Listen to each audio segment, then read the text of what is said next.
할렐루야. 오늘도 날씨가 그렇게 따뜻하지 않고 내일은 날씨가 좀 더 추워진다고 하는데 유난히 모르겠습니다. 많이 추운 한 해가 아닌가 이런 생각이 드는데 나라 정세도 그렇고 그래서 그런지 날씨가 굉장히 추운 것 같아요. 특별히 보온에 유의하시고 연세가 드시면 이 체온이 이렇게 조절이 잘 안 된다고 하니까 옷은 늘 많이 가지고 다닌다 이렇게 생각하시면 됩니다.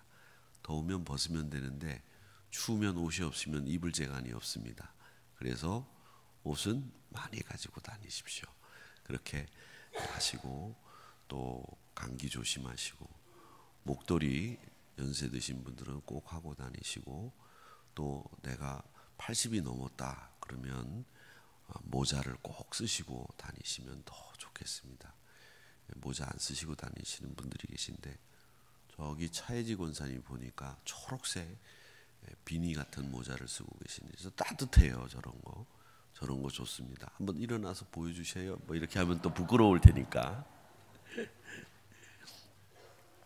이양수 장로님 모자 쓰고 다니셔야 됩니다. 건강하시기를 위해서 제가 여러분들에게 했습니다. 오늘은 믿음의 자리라고 하는 이야기를 나눠보도록 하겠습니다. 개신교인 신자들 가운데 남편과 아내가 종교가 일치하는 비율이 기독교가 71.6%라고 합니다. 남편과 아내가 종교가 다른 경우들이 있는데 기독교는 71.6%가 남편과 아내가 기독교라고 하는 종교가 똑같다는 겁니다. 불교는 통계가 부부 통계는 없지만 가족 통계가 있는데 불교 가족 중에서 불교를 믿는 어머니나 아버님 가족이 한 명이라도 있는데 또 다른 가족이 불교를 믿는 종교 일치율은 불교는 58% 정도 된다고 합니다. 그리고 가톨릭도 마찬가지로 누가 천주교를 다니는데 가족 중에 천주교를 다니는 신자는 57% 정도라고 합니다. 거기에 비해서 이 기독교는 71.6%니까 상당히 가족들 간의 종교 일치율이 높은 편에 속한다고 하는 것이죠. 그리고 기독교는 다른 종교에 비해서 부모님이 교회를 다닐 때에 자녀들이 그 교회 다니는 것에 대해서 나도 다니고 싶다라고 긍정적으로 판단하는 사람들이 다른 종교보다 월등히 높다라고 하는 겁니다. 뿐만 아니라 교회 다니고 있는 청년들의 52%가 모태신앙이고 초등학교 입학 전에 출석하는 어린이들은 모태신앙이 65%에 육박한다고 합니다. 또 기독교가 가지고 있는 긍정적인 면은 가족 전체가 교회 나오는 비율이 다른 종교에 비해서 월등히 높다라고 하는 긍정적인 면이 이 기독교 신자들 가운데 있다라고 하는 겁니다. 그 긍정적인 면과 다르게 생각을 하면 반대로 비기독교인인 가족들 가운데 교회 나올 확률은 점점 더 떨어지고 있다라는 통계가 지금 나와 있습니다. 즉 말하자면 쉽게 표현을 하면 불교 믿는 부모님 밑에서 자란 청년이 교회 나오기가 예전보다 더 어려워지고 있다라고 하는 통계입니다. 또 하나 재미있는 통계는 어머니 신앙이 자녀 신앙으로 이어지는 경우가 이 기독교인들 가운데는 굉장히 높다라는 겁니다. 아버지 신앙은 별로 자녀들에게 이어지는 그런 경우가 없어도 어머니 신앙이 자녀에게 이어지는 경우는 이 기독교가 가장 높다라고 하는 이 기독교 전도의 긍정적인 통계들은 있습니다.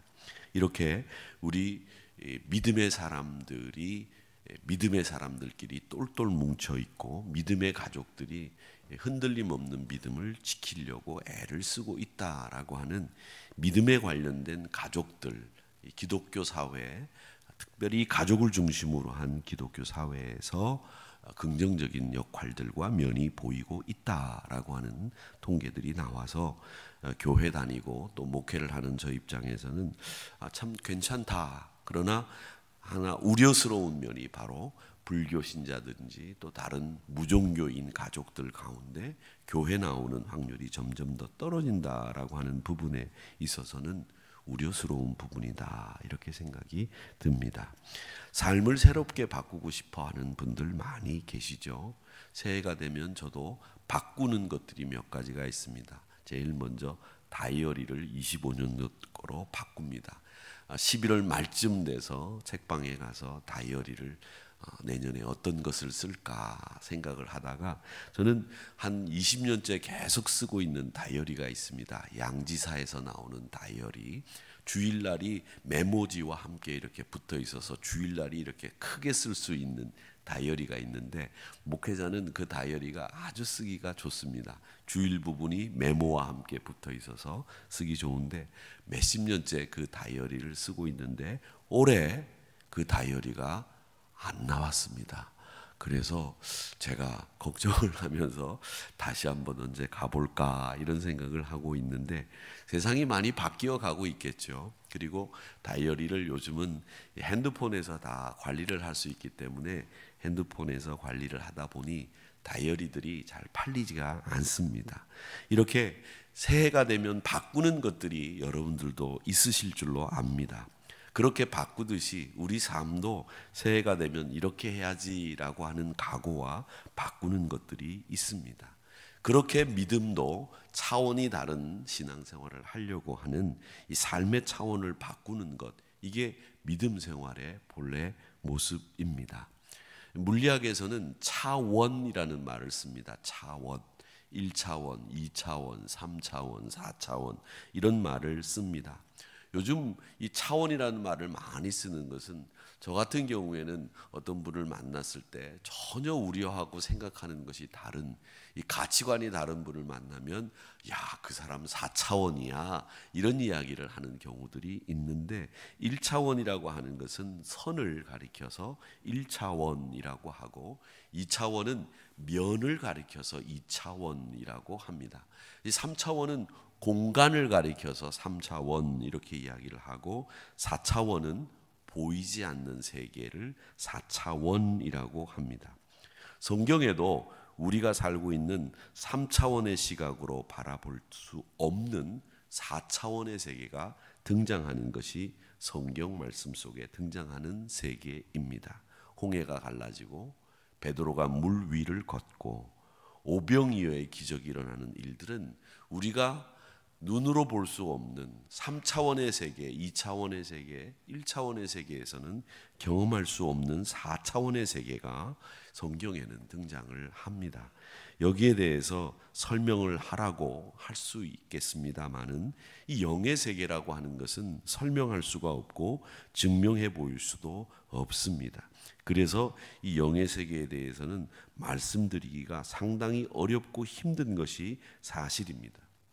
그런데 분명히 아셔야 될 것은 하나님은 우리와는 완전히 차원이 다른 분이십니다. 하나님은 완벽하게 우리의 차원을 넘어서고 차원이라고 하는 말을 적용시킬 수도 없는 분이 우리 하나님이십니다. 그런데 우리가 4차원을 볼 수 없다고, 그 세계가 없다고 주장하는 어리석은 사람들이 있습니다. 저는 씨앗을 보면 항상 그런 생각이 납니다. 시골에서 목회를 할 때 모내기를 교회 앞에다가 제가 따로 벽실을 받아서 한 적이 있었습니다. 조그만한 벽실을 땅에다 심었는데 거기서 싹이 나고 이파리가 올라오면서 쌀이 맺히는 것을 보면서 도무지 이해가 안 됐습니다. 이 벽시에서 어떻게 줄기가 올라오고 거기에 쌀이 열리는지 이해가 안 됐습니다. 벽시 안에 그런 가능성이 있다는 얘기겠죠. 그런데 그게 우리 일상생활 속에서 늘 일어나는 일이기 때문에 벼가 이 쌀이 맺히는, 이 벼가 맺히는 것에 대해서는 아무렇지도 않게 생각을 합니다만은, 여러분 이 벽시 하나를 보시면 그 안에서 그런 것이 나올 것이라는 것이 여러분 눈에 보이십니까? 그게 나중에서야 이 벽시가 열리고 쌀이 수확이 되고 난 뒤에 이게 여기서 나오는구나 이런 생각을 하게 되는 거죠. 3차원에서 4차원에서 3차원에서 4차원의 일이 벌어지는 것들 참 많이 있는데도 우리 사람들은 4차원에서 일어나는 일이 없다고 주장하는 경우들이 많습니다. 이게 믿음이 없는 것이죠. 사도 요한은 밤모섬이라고 하는 곳에서 유배 생활을 했습니다. 그 요한은 밤모섬에서 유배 생활을 하는데 이 밤모섬이 세계적인 구리, 동, 생산 지역입니다. 그곳에서 들어가서 하루 종일 일하다 보면 제일 먼저 눈이 보이지 않는다고 그래요. 그래서 눈을 거의 실명한 상태까지 이른 사도 요한이 눈에 보이는 것은 아무것도 없었지만 그의 눈에는 새로운 것이 보였습니다. 그걸 요한계시록에 써두고 있는데 그 말을 한마디로 정리하면 새하늘 새 땅이라고 했습니다. 미래에 이루어질 큰 나라, 하나님의 나라를 본 거죠. 전혀 다른 세계를 본 겁니다. 사람들의 눈이 전부라고 생각하는 어리석은 믿음 없는 사람들처럼 살지 마시고 우리가 보지 못하는 것들이 훨씬 더 많은데 우리 보는 것이 전부라고 생각하는 어리석은 사람 되지 마시기를 바랍니다. 우리 인간이 가지고 있는 단점 중에 단점이 뭐냐? 눈에 보이는 3차원까지의 세계를 그게 전부라고 생각하고 산다는 겁니다. 다 볼 수 있다고 생각한다는 겁니다. 하나님의 세계는 우리에게 눈에 보이지 않는 너무나 놀라운 일들이 이 4차원의 세계에서 벌어진다는 것을 우리에게 가르쳐 주시고 있고 그걸 믿으라고 말씀하시고 있습니다. 그걸 믿음의 눈으로 보는 사람들이 성도들이고 신앙인들이라고 합니다. 요한복음 3장에 보면 니고데모라고 하는 사람이 등장합니다. 유대인의 지도자죠. 사내들인 공의회 의원입니다. 요즘 말로 이야기하면 잘 나가는 전도 유망한 당대 최고의 지성과 인격을 갖춘 인물, 지위도 있고 재물도 있고 많은 사람들이 고개를 숙일 수밖에 없는 사람이 니고데모라는 사람이었습니다. 이 사람이 예수님을 찾아와서 예수님에게 뭐라고 묻느냐면 예수님 어떻게 해야 거듭날 수 있습니까? 중생합니까? 이렇게 물었습니다. 그러니까 예수님이 대답하시기를 다시 태어나야만 거듭날 수 있다. 다시 태어나야 된다. 중생을 이야기하셨죠. 그랬더니 이 니고데모가 사람이 늙어서 어떻게 다시 어머니 뱃속에 들어가서 태어날 수 있겠습니까? 이 질문은 3차원에서 대무리를 한 겁니다. 이게 지성이 가지고 있는 한계예요. 최고의 지성이라고 영의 세계를 이해하느냐? 그렇지 않습니다. 지성으로 하나님을 아는 게 아닙니다. 창세기 1장 1절에 태초에 하나님이 천지를 창조하셨다고 말씀하셨는데 이 말씀을 믿음을 가진 사람들은 그대로 받아들입니다. 내가 보지 못하였으나 하나님이 이 세상을 만드셨다. 나는 믿습니다. 고백을 합니다. 이 세상을 창조하지 않으셨다고 하면 누가 이 세상을 창조하고 운행하겠느냐? 이건 하나님이 할 수밖에 없다. 이런 생각이 듭니다. 제가 전에도 말씀을 드렸지만 우리가 들어있는 이 은하계에서 우리 은하계에서 가장 가까운 은하계가 유명한 안드로메다 은하계인데 그 은하계가 안드로메다 은하계가 우리 은하계에서 가장 가까운 은하계인데 거기까지 가는 시간이 얼마나 걸리느냐 따졌더니 630만 광년이 걸려요. 여러분들은 지금 계산이 안 될는지 모르겠지만 630만 광년을 가야 우리 은하계에서 제일 가까운 은하계인 안드로메다 은하계를 가는 겁니다. 가깝죠? 도곡동에서 어떤 분이 어저께 물어보니까 어디 사십니까? 그러니까 개포동 삽니다. 그래서 그러시군요. 목사님 어디 사세요? 도곡동 삽니다. 이렇게 넘어지면 코 닿는 데가 개포동입니다. 그렇게 얘기하시더라고요. 그래서 제가 도곡동에서 넘어져갖고 양재천만 딱 넘으면 개포동이네요. 우리 교회가 가까이 있으니까 자주 놀러 오세요. 그렇게 미끼를 던져놨는데 미끼에 걸릴런지는 모르겠습니다만은 630만 광년이면 우리가 살고 있는 은하계에서 이렇게 넘어지면 코 닿는 데입니다. 감동도 없고 반응도 없고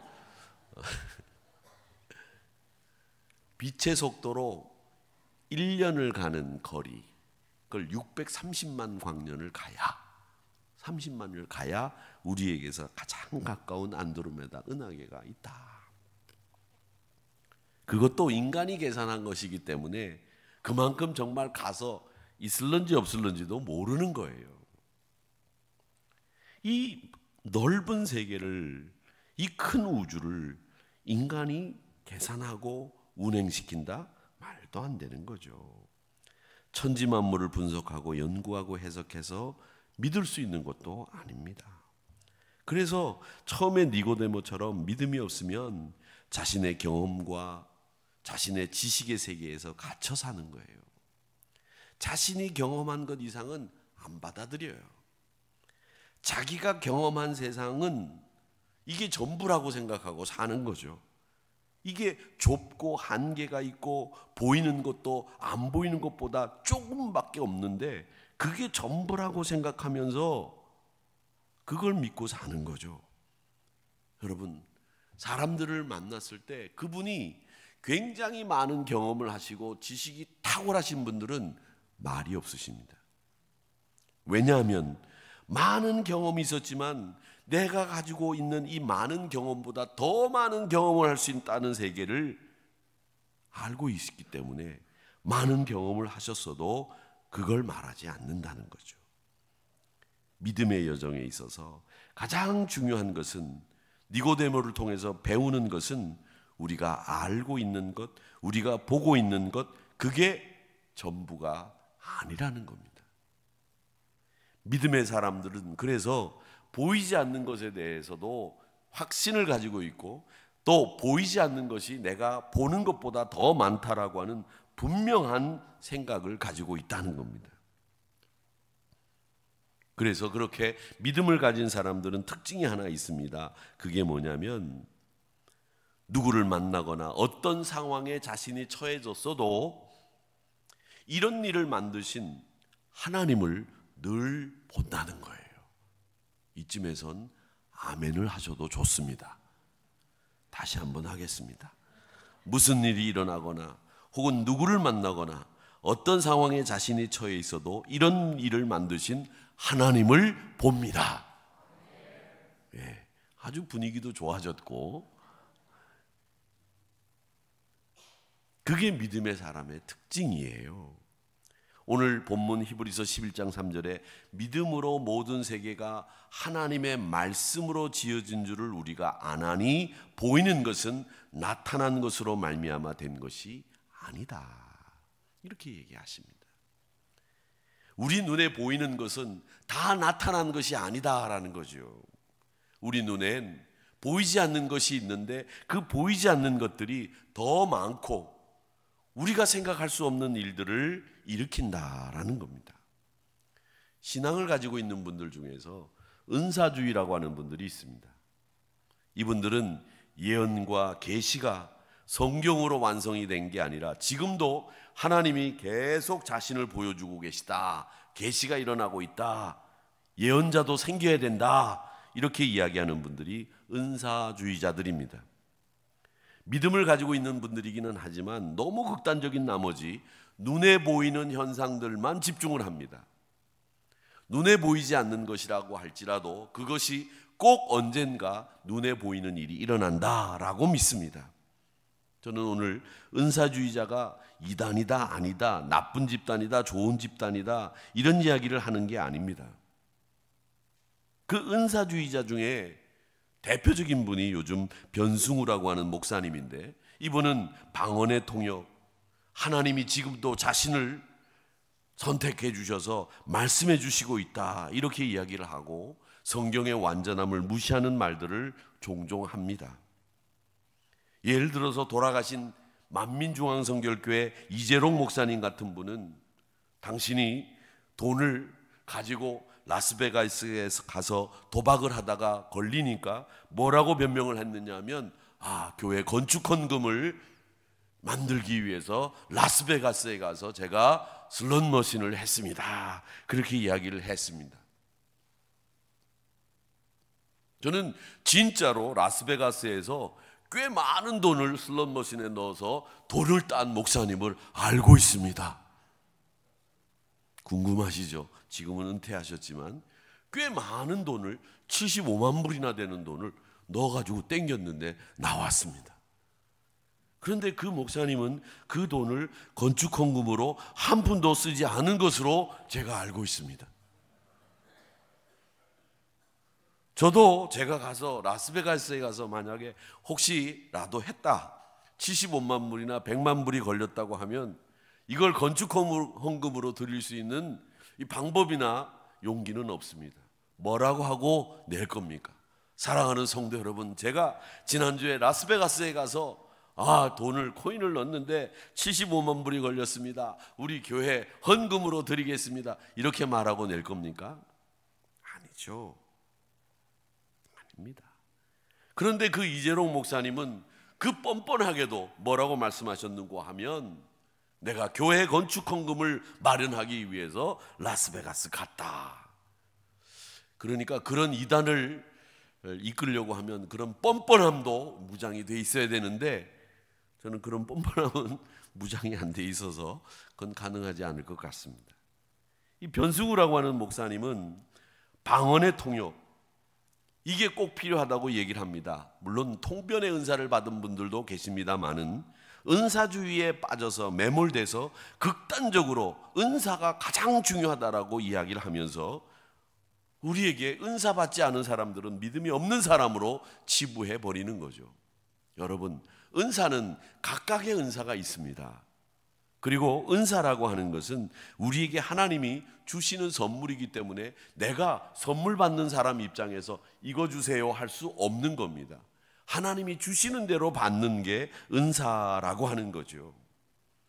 그렇기 때문에 은사주의자나 또 잘못된 이단이라기보다는 믿음을 가지고 있는 사람들은 항상 보는 것이 있어야 됩니다. 그게 뭐냐 하면 상황이나 사람이나 사건 뒤에 있는 하나님을 보는 눈이 열려 있다고 하는 것, 그게 믿음을 가진 사람들이 가진 시각이라고 하는 겁니다. 또 하나 믿음을 가진 사람들의 특징이 있는데, 그게 뭐냐면 시간 개념을 뛰어넘습니다. 아브라함은 목적지가 어딘지 몰랐습니다. 그런데 하나님이 가라 하셨습니다. 그 길을 나섰습니다. 상황을 따라갔습니까? 아닙니다. 상황은 지금 자신은 나이가 80이요, 이제는 정리해야 될 나이라는 걸 누구보다도 잘 알고 있었습니다. 목적지가 어딘지 모르고 어디로 가는지도 모르는 이 길을 나섰다가 죽임을 당할 수도 있다고 하는 긴박감이 그의 마음속에 있었습니다. 그런데 그는 상황을 보지 않고 말씀을 따라갔다라고 하는 겁니다.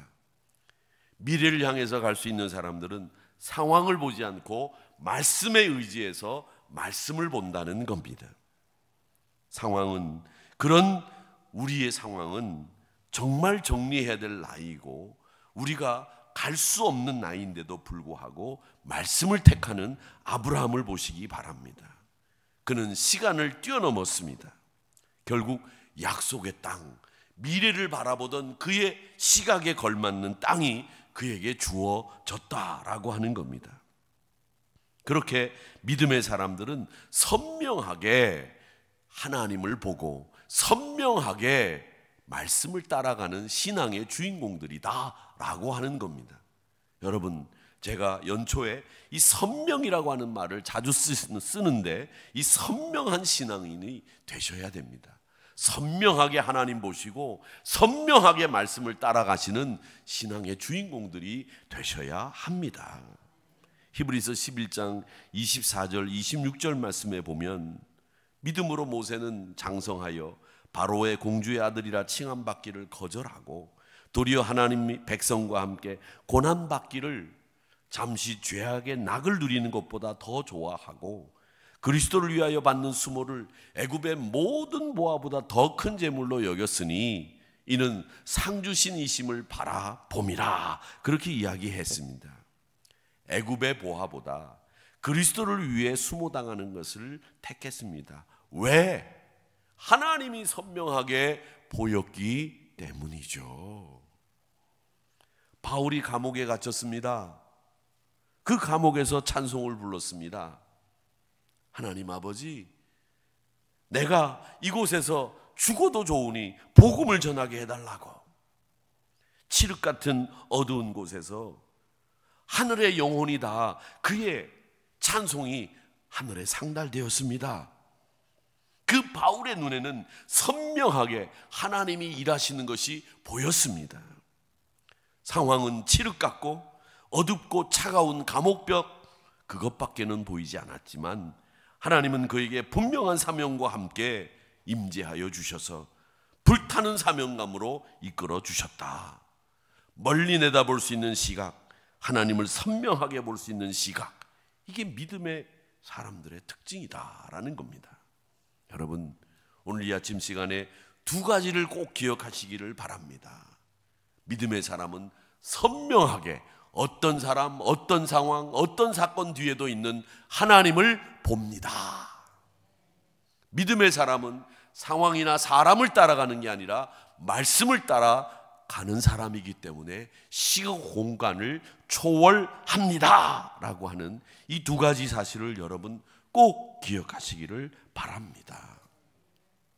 여러분 시선을 어디 두셔야 되겠습니까?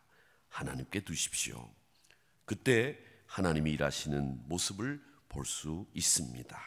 이 믿음은 우리가 보여드리는 게 아니라 하나님이 너는 이런 믿음을 가져야 된다고 보여주시는 겁니다.